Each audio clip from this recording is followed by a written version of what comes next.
Всем привет! Вот после Tank 300 нашли вот такой аппарат. Это H9 Haval, новый, 2025 года выпуска, в белом цвете. Вот такой квадратный дизайн. К слову, вот рядом стоит Tank 300, тоже в белом цвете. Но об этом попозже. В следующих видео я сделаю сравнение между этими двумя автомобилями. А сегодня посмотрим, что из себя представляет вот этот рамный внедорожник. Вот там рама, ее видно. Это рамный внедорожник, дизельный. Тут 2,4 литра объем двигателя, дизельный двигатель в паре с 9-ступенчатым автоматом. Кому-то этот автомат нравится, кто-то говорит, что лучше бы остались на ZF, который стоял и стоит на бензиновом двигателе, но это уже по вкусу каждого. Вот такой интересный салон, рыжий, коричневый, ну, в принципе, интересный. И такая задняя часть автомобиля. Давайте посмотрим, что у него по комплектации, а потом посмотрим и внутри. По поводу двигателя и коробки вы уже поняли. Автомобиль оснащен камерой 360, панорамной крышей. Снаружи еще что видно? Есть LED-фары, есть противотуманки, тоже LED, парктроники передние, парктроники задние. Бесключевой доступ, есть датчики мертвых зон, вот такие невыдвижные пороги, на них тоже можно наступать, да? И в принципе снаружи это все. Вот тут заливаем, написано дизель, чтобы вы не перепутали с бензином. Есть брызговики уже с завода, вот такие оригинальные. И давайте сядем внутри, посмотрим, что у нас здесь. Автомобиль имеет электрорегулировку передних сидений. Конечно, электрорегулировка всех стеклоподъемников, зеркал и так далее. Зеркала тоже складываются.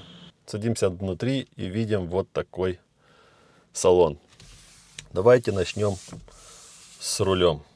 В принципе, он такой же, как и на всех Хавалах и танков, но круиз-контроль уже не здесь, а вот здесь регулируется. Есть подсветка приборов, можно отключить стабилизацию и спуск с горы. Вот такая торпеда, есть подогрев лобового стекла. Тут тоже можно что-то положить. Очень такой интересный, своеобразный экран, то есть спидометр. Давайте заведем автомобиль. Сразу чувствуется, что это дизель. Встречает с интересной музыкой. Да, автомобиль, кстати, в транспортном режиме, но это не проблема. Вот такой. Сейчас, конечно, расход 29,9. Это понятно, что он нереальный. Просто автомобиль только стоит, не двигается. Что интересно в управлении вот этих кнопок, если вы нажимаете на эту кнопку, вы можете переключить, то есть с этим джойстиком и кнопками вы можете либо управлять этим меню, либо громкостью здесь. То есть, если вы вот видите, там зеленая штучка, нажимаем, она отключилась. Сейчас, если нажать, то это будет громкость и так далее. Если еще раз нажать, там становится зеленым, и это уже будет вот здесь информация. Да? 700 оборотов. После старта 0 километров, после старта, после сброса и после сброса. Вот так далее. 1 литр в час. В В принципе, очень хороший расход, мгновенный. Да, у автомобиля есть радар, круиз-контроль адаптивный. Видите, он видит машины, которые припаркованы рядом. И давайте посмотрим, что у нас по меню. Перед собой видим вот такой большой экран с кнопками под ним. Они дублируют функции, особенно для климат-контроля. И, кстати, тут климат-контроль трехзонный. Вот включаем его, видим одну зону, вторую и сзади третью. Вот это интересно. Потом меню с приложениями. Есть Apple CarPlay, Android Auto, телефон, оффроуд режим. Оффроуд режим вы можете увидеть, что блокировано из блокировок, какие колеса, насколько надуты колеса и так далее. То есть компас, уклон, крен автомобиля, давление и так далее. Высота над уровнем моря. Вся информация вот тут есть. И внедорожный вид вы можете увидеть, то есть прозрачный капот, где передние колеса и какие препятствия перед ними. Есть, кстати, быстрый доступ к этому оффроуд меню. Вот отсюда. Свайп снизу и сразу зашли в режим оффроуд. Свайп сверху, это будет вот такие быстрые кнопки. Bluetooth, точка доступа, экран включен, экран выключен. 360 камера и так далее. То есть очень такие комфортные функции. То есть комфортно, чтобы они были в быстром доступе. Дальше. Тут есть вот такая большая ниша, чтобы положить, к примеру, телефон или другие вещи. В эту зону есть беспроводная зарядка телефона. Кстати, тут тоже очень такая большая ниша с резиновым ковриком. Его можно снять, если хотите, почистить. И здесь тоже можно что-то положить. Вообще очень удобная квадратная торпеда. Дальше. Рычажок переключения передач, как на всех танков. Вот тут тоже этот джойстик интересный. Можете нажать. Вот так. И есть такой звук, когда переключаете с паркинга на драйв. Он такой, как будто попадаете в компьютерную игру. Вот так. Нажали на паркинг. Здесь дублируется и подогрев, и обдув передних сидений. Вот здесь тоже. Так, есть кнопка камеры 360.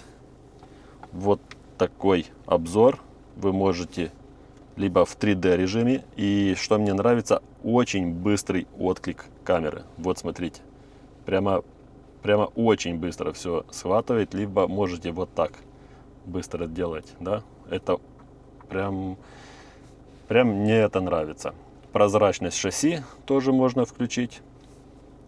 Можно включить 2D режим и посмотреть там автомобиль спереди, сзади. Дополнительный вид.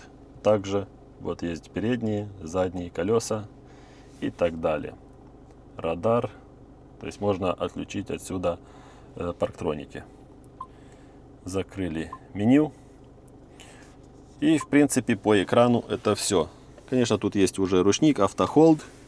Здесь есть круиз-контроль для оффроуда. Есть танковый разворот. 4 low, то есть пониженная. И блокировка заднего дифференциала. Тут есть несколько режимов. Вот их можно увидеть здесь. Спорт, снег, грязь, песок, эко, стандарт, спорт, опять же. И есть все эти звуковые сигналы, чтобы вы поняли, в чем переключились. Вот так. Дальше. Подлокотник очень широкий. Вот видно, примерно имеет 25, если не больше, сантиметров. Поднимается. Тут глубокое пространство. Есть функция охлаждения. Это тоже двигается туда-сюда. И опять же те же подстаканники, как в Танк 300. Вот так. Тем, кто опять же любителям кофе, не понравится, что они очень глубокие. А хотел еще показать, что в машине Да, есть вот водитель, переднее сиденье имеет память сидений и массаж. Пассажирское сиденье нету памяти, но массаж тоже есть. И очень много разных типов массажа. Беспроводная зарядка включена, отключена и так далее. Подогрев руля тоже присутствует. И в принципе, давайте посмотрим задний ряд. Я сейчас вот сижу абсолютно удобно. Да, кстати, по переднему ряду мы не смотрели. Вот тут есть подсветка, есть место для очков и, конечно, панорама.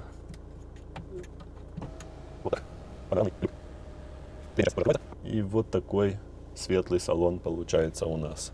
Сажусь вот сам за собой. На третьем ряду. Что мне нравится на третьем ряду, что есть такой очень большой диапазон регулировки спинки сидения. Вот это прямо максимально. Вот видите, камера не сильно передает, но это реально очень комфортное положение. Прямо на дальнюю дорогу можно ехать и ехать.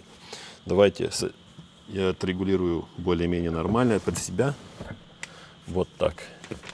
В принципе, место есть. У меня 1,88 м. Ну, давайте чуть-чуть вот так оставим побольше места для третьего ряда. И сейчас посмотрим, сколько там его останется. Тут у нас управление климатом, как я говорил, трехзонный климат-контроль и подогрев заднего ряда сидений. В остальном тут есть розетка 12 вольт и USB для зарядки телефона. Вот такие кармашки. Есть, конечно, подлокотник. Подлокотник имеет подстаканники. И все. Да, есть обдув с потолка для второго ряда сидений. Также для третьего ряда сидений. Вот такая панорамная крыша сзади, как она видна. Вот такой вью переднего ряда сидений. И тоже присутствуют вот эти ручки. Ну что ж, сзади, то есть на втором ряду, очень комфортно. Посмотрим, что у нас на третьем ряде. Доступ на третий ряд делается именно с этой стороны, потому что только у этого сиденья есть этот рычаг. Вот так. Отодвигаем, можно вперед, и есть доступ. Да, кстати, нужно сначала открыть сиденье. Вот так. Очень быстро все это делается. И давайте, сажусь сам за собой. Отодвинем и это сиденье. И получается вот так. Я сажусь теперь сам за собой. Получается, переднее сиденье водительское отрегулировано под меня. Второе тоже. И сейчас вот сажусь опять же во второй раз сам за собой. Вот так. Я не знаю, если вам видно, но места хватает реально. В принципе, даже я бы сказал, с комфортом можно ездить и в более-менее дальнюю дорогу. Сверху вот так почти впритык, но в остальном мне нравится. Подстаканник, место для телефона, вот такое окошко и те же ручки и обдув с потолка. Сзади можем увидеть, что очень близко сидим к задней двери, и вот эту нишу тоже можем использовать, что-то положить. Но учитывайте, что тут все пластиковое и будет греметь, если вы поставите что-то тоже пластиковое. В остальном багажник, ну так, чуть больше, чем в Suzuki Jimny. Давайте посмотрим теперь, насколько большой багажник у этого автомобиля получается. Сейчас посмотрим и на эту вещь. Но вот такой багажник получается, если иметь 7 пассажиров, то есть водитель плюс 6 пассажиров. Так, эту можно складывать. Вот столько места остается, если только использовать только 5 мест.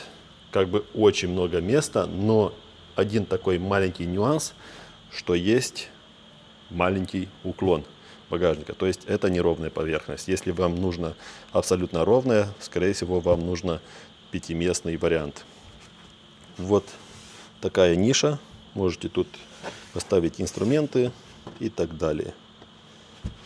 Кстати, что мне сильно понравилось, что тут 220 розетка и не обычная, а как на танк 500, там 400 ватт. Очень мощная розетка. Да. Как бы сварку не подключите, но можно использовать в разных моментах. И теперь давайте посмотрим, если складывать и второй ряд сидений, что у нас получится.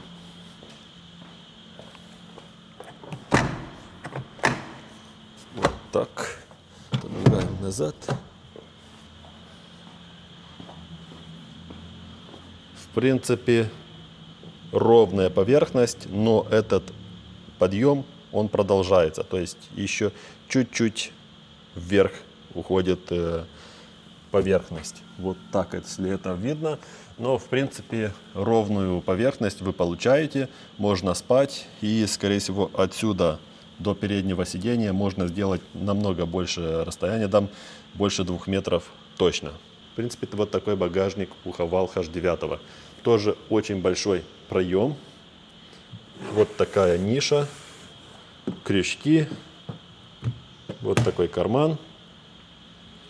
И здесь вы уже не наступите. Что хотел бы я вам показать? Вы думаете, что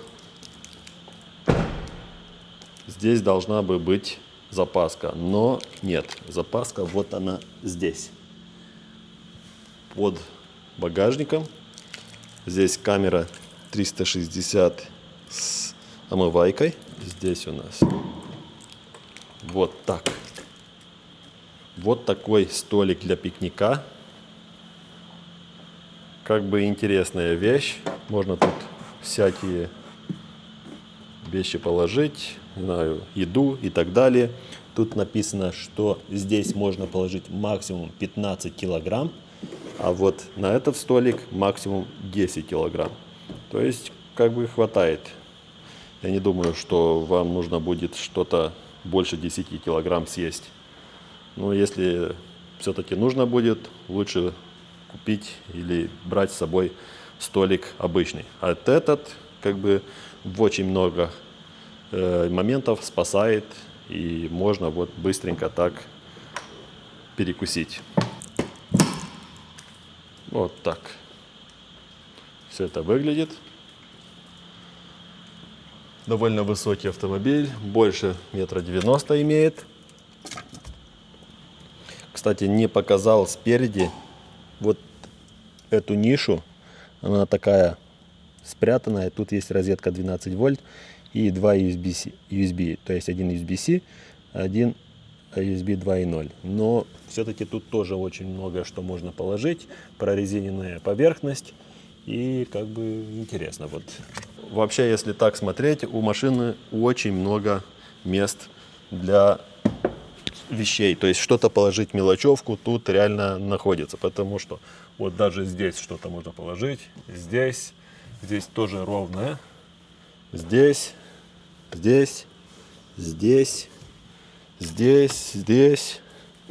и даже здесь. Да? И еще, конечно, здесь.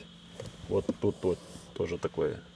С этой точки зрения очень продуманный автомобиль и эргономичный. Вот такой обзор у нас получился по H9 Haval.